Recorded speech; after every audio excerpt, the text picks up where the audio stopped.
Welcome to the last breakfast. Please enjoy the video. You start by cutting power and grounding yourself, safety first. Once unplugged, wait 10 to 15 minutes so capacitors discharge and you avoid shocks. Now remove the stand and bezel, keep screws organized and photograph each step so you can reverse it. Make sure to wear an ESD strap and lay parts on a soft, clean surface. While you work, inspect the back for burn marks so you know whether to plan for board repair versus panel replacement. You now focus on the internal repair. Once the back is off, visually inspect the power board and T-con for burn marks and bulging capacitors. These are common causes. Use a multimeter to test fuses and power rails and note voltages for later comparison.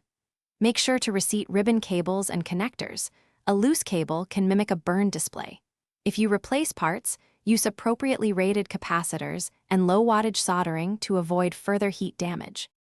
You finish by reassembling the monitor carefully, making sure every connector is fully seated and screws go back where they belong. Once done, power on with a safe setup and watch closely for smoke, burning smells, or unstable voltages. If the display still shows burn artifacts or fails, isolate by swapping a known good power or T-con board. This narrows the fault to panel versus electronics. If repair fails, consider panel replacement or professional service.